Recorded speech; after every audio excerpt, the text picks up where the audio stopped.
Devaya. Om Namo Bhagavate Vasudevaya. Narayanam Namaskritya Naram Chaiva Narottamam Devim Saraswatim Vyasam Tato Jayamudiriye Nashtaprayeshu Avatreshu Nityam Bhagavata Sevaya Bhagavati Uttam Shloke Bhaktir Bhavati Nashtiki. So continuing with the discussion on Srimad Bhagavatam, Canto 11, Chapter 13, the Hans Avatar answers the questions of the sons of Brahma. Text number 8 onwards. Shri Uddhava Vacha Vidanti Martya Prayena Vishayan Padama Padam Tathapi Bhunjate Krishna Tat Katham Shvakharajavat. Shri Uddhav said, my dear Krishna, generally human beings know that material life brings great future unhappiness, and still they try to enjoy material life. My dear Lord, how can one in knowledge act just like a dog, an ass, or a goat? Wow, heavy words. Shvakharajavat, katham shvakharajavat. The standard method of enjoyment in the material world are sex, money, and false prestige, and all of which are obtained with great suffering and eventually lost. One engaged in material life suffers in the present and has only a very bleak future to look forward to in the continuing cycle of birth and death.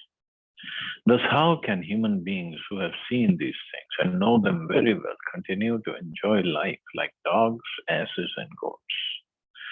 Often a dog will approach a she-dog for sex, but the lady dog may not be attracted and will show her teeth, snarl, and threaten the poor dog with serious injury.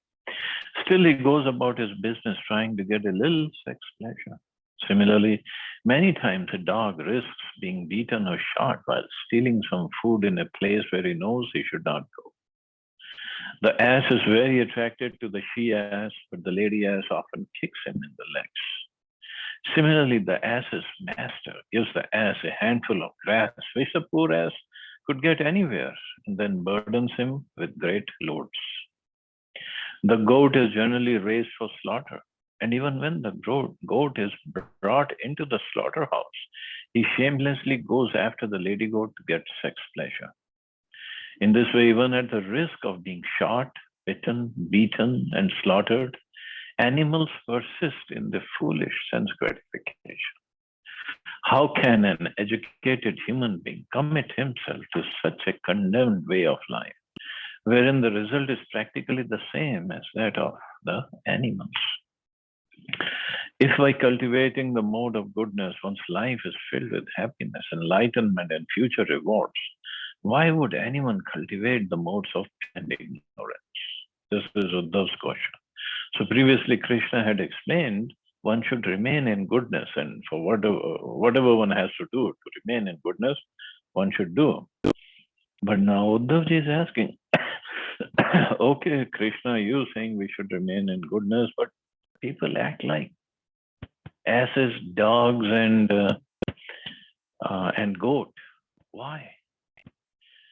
Shri Bhagwan Uvacha Aham Ityanyatha Buddhi Brahmatasya Yatha Hridhi Utsarpati Rajo Ghoram Tato Vakarikam Mana Rajo Yuktasya Manasa Sankalpa Savikalpaka Tata Kamo Gunadhyana Dusaha Syadhi Durmate. The Supreme Personality of Godhead said, my dear Uddhava, a person bereft of intelligence first falsely identifies himself with the material body and mind. And when such false knowledge arises within one's consciousness, material passion, the cause of great suffering pervades the mind, which by nature is situated in goodness. When such false knowledge arises within one's consciousness, material passion, the cause of great suffering, pervades the mind. And then the mind, contaminated by passion, becomes absorbed in making and changing many plans for material advancement. Thus, by constantly thinking of the modes of material nature, a foolish person is afflicted with unbearable material desires. Even in Bhagavad Gita, Arjun asked this question that why a person, even though he has knowledge, he just commits sin. And Krishna says, Kama esha krodha esha rajoguna samadbhava. This mode of passion, because of passion, calm and krodh, it just envelops. Nothing can be done. I mean, of course, something can be done, but it just develops and takes over the intelligence. And same thing here. Those who are trying to enjoy material sense gratification are not actually intelligent, although they consider themselves most intelligent. Although such foolish persons themselves criticize the miseries of material life in innumerable books, songs, newspapers, television programs, civic committees, etc., they cannot desist from material life for a single moment. The process by which one is helplessly bound in illusion is clearly described here. A materialistic person is always thinking, oh, what a beautiful house. I wish I could buy it. Or what a beautiful woman. I wish I could touch her. Or what a powerful position. I wish I could occupy it, and so on. The word sankalpa, savikalpa, vikalpaka indicate that a materialist is always making new plans or modifying his old plans to increase his material enjoyment. Although in his saner moments, he admits that material life is full of suffering. The mind is created from the mode of goodness, as described in Sankhya philosophy, and the natural, peaceful situation of the mind is pure love of Krishna, in which there is no mental disturbance, disappointment, or confusion. Artificially, the mind is dragged down to a lower platform in passion or ignorance, and thus one is never satisfied.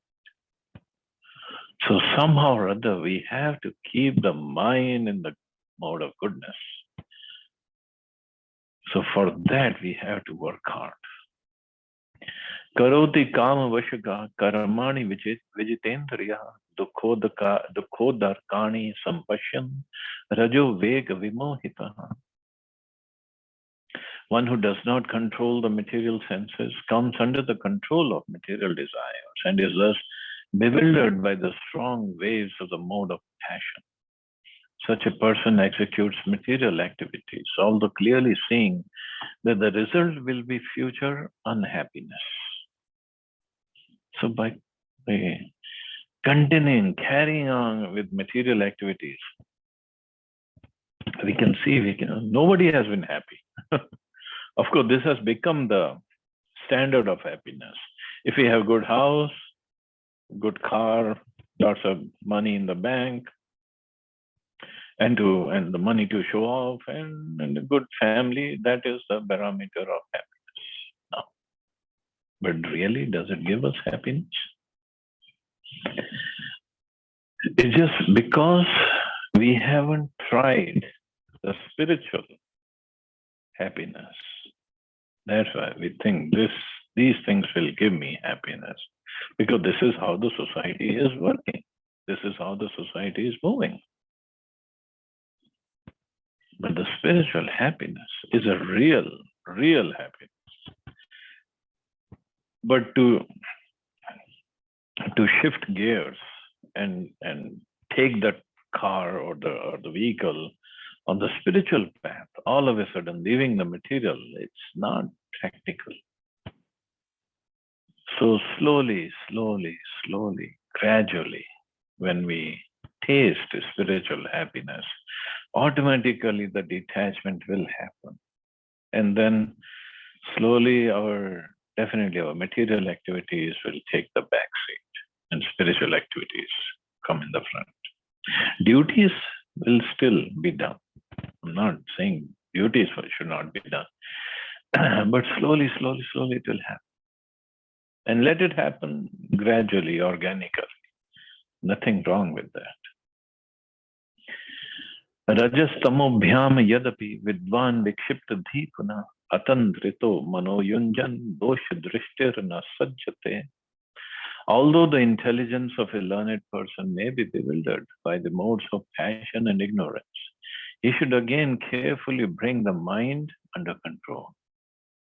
By clearly seeing the contamination of the modes of nature, it does not become attached. So one has to again carefully bring the mind under control, not let it slip in passion and ignorance. And it can happen, it will happen. But again, as they say, get up, just just take off the dust from your clothes and again start running. Apramato anuyunjita manomayar payanchan anirvinno yatha kalam jitashvaso jitasana. A person should be attentive and grave and never lazy or morose. Mastering the yoga procedures of breathing and sitting properly, one should practice, fixing the mind on me at dawn, noon, and sunset. And thus gradually the mind should be completely absorbed in me. So here also yoga process, Krishna is clearly saying, Mano mai arpayan channa. Mai, on me. Fixing the mind on me. Not on light, not on something void, not on anything, also on me. He's clearly saying that. This is yoga. Etavan yoga adishto machishya sanakadibhi sarvato man akrishya mayadhaveshyate yatha. The actual yoga system as taught by my devotees, headed by Sanak Kumar, is simply this: having withdrawn the mind from all other objects, one should directly and appropriately absorb it in me. The word yatha accordingly or properly indicates that, like Buddha, one should hear directly from Lord Krishna or his bona fide representative and directly fix the mind in Lord Krishna. So this is the Hatha Yoga system, fixing the mind. Bhakti Yoga goes beyond that. When we are serving Krishna, when we are preparing for any service of Krishna, the mind is always absorbed in Krishna, is already absorbed. So it goes beyond that samadhi situation, goes to service of Krishna with love. Shri Uddhava Vacha Yada Tvam Sanakadibhyo Yena Rupena Keshava Yogam Adishtvane Tad Rupam Ichchami Veditum.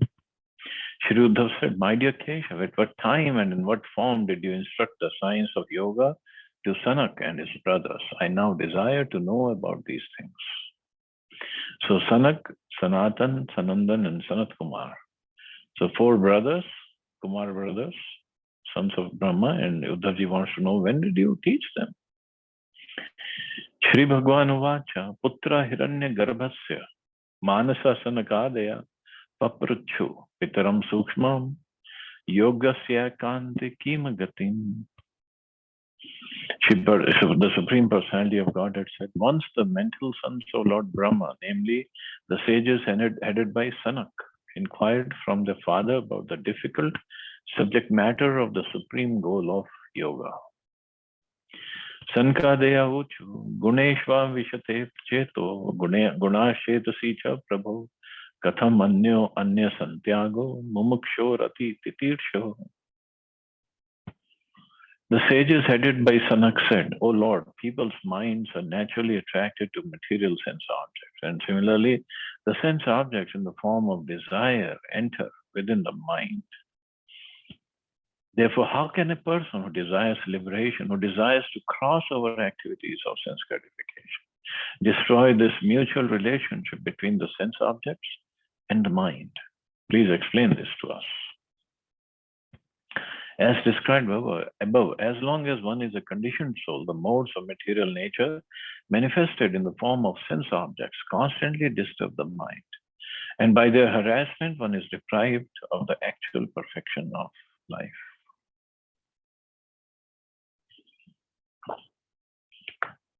And constantly gets harassment. And this is what was explained earlier. There are 10 senses and above them mind, so 11 senses, constantly disturbing the soul. Okay, please me, give me something, give me my sense object. How can the soul be in peace? Shri Bhagwan Vacha Evam Prishto Mahadeva Swayam Bhur Bhut Bhavana Dhyayamanaha Prashna Bijam Nabhya Padyat Karmati. The Supreme Personality of Godhead said, My dear Uddhav, Brahma himself, who is born directly from the body of the Lord and who is the creator of all living entities within the material world, being the best of the demigods, seriously contemplated the question of his sons headed by Sanak. The intelligence of Brahma, however, was affected by his own activities of creation, and thus he could not discover the essential answer to this question. Even Brahmaji did not know the answer to this question. How can a person who desires liberation, who desires to cross over the activities of sense gratification, destroy this mutual relationship between the sense objects and the mind? So even Brahmaji could not answer. But it doesn't mean Brahmaji doesn't know. It's a time for Hansa avatar to appear and answer these questions. Srila Jiva Goswami has quoted these verses, 3 verses from 2nd canto of Srimad Bhagavatam as follows. In the 9th chapter, verse 32, Lord Krishna blessed Brahma with realized knowledge of the Lord's actual form, qualities and activities. In the 9th chapter, verse 37, the Lord ordered Brahma to rigidly carry out the Lord's injunctions and affirmed that Brahma would thus never be bewildered in his cosmic decision making. And further, in 6th chapter, verse 34, Lord Brahma assured his son Narad, because I have caught hold of the lotus feet of the Supreme Personality of God at Hari, with great zeal, whatever I say has never proved to have been false, nor is the progress of my mind ever deterred, nor are my senses ever degraded by temporary attachment to matter. So in the present verse, Lord Krishna states that Brahma unfortunately did become bewildered by his creative functions, thus providing a grave lesson to all of the Lord's empowered representatives. Although one may be elevated to an exalted position in the Lord's transcendental service, at any moment there is a danger of false pride polluting one's devotional mentality. So as it is said in the shloka, because he was affected by his own activities of creation. So Brahmaji could not answer this question. So simple that yes, service is important, but at the same time our sadhana and our reading, it should be the should also be the preference. It's not just service only. Samam achintya deva prashna paratitirshaya tasyaham hansa rupena sakasham gamam tada. Lord Brahma desired to attain the answer to the question that was puzzling him, and thus he fixed his mind on me, the Supreme Lord. At that time, in my form of Hansa, I became visible to Lord Brahma. Hansa means swan, and the specific ability of the swan is to separate a mixture of milk and water, extracting the rich, milky portion. Similarly, Lord Krishna appeared as Hansa, or the swan, in order to separate the pure consciousness of Lord Brahma from the modes of material nature. Drishtva mamta upavrijya kritva pada abhivandanam brahmanam agrata kritva paprachu ko bhavaniti. Thus, seeing me, the sages placing Brahma in the lead came forward and worshipped my lotus feet. Then they frankly asked me, "Who are you?" Srila Bhaktisiddhanta Saraswati Thakur comments, when Brahma was unable to answer the question placed by the sages, he fixed his mind in thought of the Supreme Lord. The Lord then assumed the form of Hansa and appeared before Lord Brahma and the sages, who proceeded to inquire about the specific identity of the Lord. So now Hans Avatar, we have never heard of Hans Avatar. We only hear, 10 avatar, Dashavatara only. But those Dashavatars are Leela avatars. They have performed wonderful pastimes. But there are so many other avatars of Krishna. And as it is said, there are as many waves in an ocean. That many avatars are there. So, innumerable. Iti aham munibhi prishtas Tattva jigyasubhistada yadvo cham aham tebhyas tad uddhava nibodhame. My dear Uddhav, the sages, being eager to understand the ultimate truth of the yoga system, thus inquired from me. Now, please hear as I explain that which I spoke unto the sages. So I spoke. Krishna is telling Uddhav, but Krishna came as Hansa avatar. Means all the Vishnu Tattvas are in the same category. It just he appeared as Hansa, not appeared as Krishna himself to give the answer here. Vastuno yadya nanatva atmana prashna idrisha katham ghate tavo vipara vakturva meka ashrayaha. My dear Brahmins, if when asking me who I am, you believe that I am also a jiva soul and that there is no ultimate difference between us, since all souls are ultimately one without individuality, then how is your question possible or appropriate? Ultimately, what's the real situation or resting place, both of yourself and of me? So just from the starting, he's just challenging the question. Lord Krishna's question, what is our actual resting place or shelter? Means, what is our ultimate nature or constitutional position? This is because no one can come to rest or be satisfied unless one is in the one's natural position. Example is given that one may travel all over the world, but ultimately one becomes satisfied by returning to one's own home.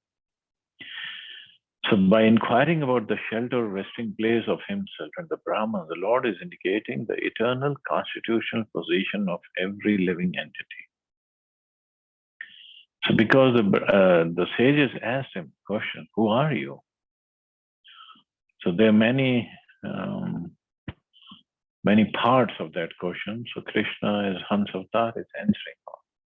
If Lord Krishna were also in the Jiva category, and if all living entities, including him, were thus equal, there would be no deep purpose in one living entity inquiring and another answering.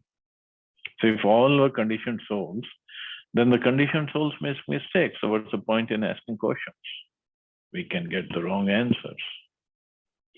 Only one who is in a superior position can meaningfully answer important questions. It may be argued that the bona fide spiritual master answers all the questions of the disciple, and yet the guru is in the jiva category. Answer is that bona fide spiritual master speaks not on his own behalf, but is a representative of the Supreme Personality of Godhead, who is in the Vishnu category. So bona fide spiritual master, he answers questions based on the knowledge which is coming down from Krishna himself, not that he makes up answers.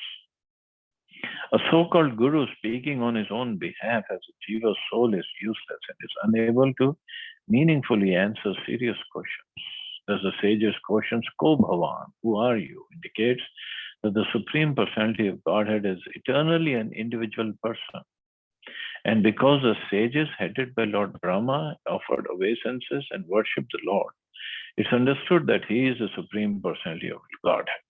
Lord Brahma, as the first created being in this universe, could not accept any other living entity except the Lord as worshipable. So Brahma cannot make this mistake. So well, Krishna will answer the questions of the four Kumaras and in the further verses. So we'll stop here. See anybody has any questions or comments.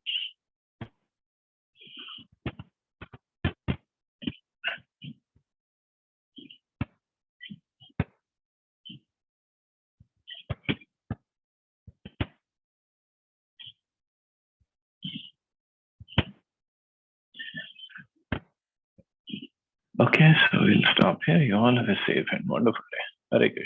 Jai Srila Prabhupada. And today is also Bahulashtami, appearance day of Radha Kund. So please pray to Radha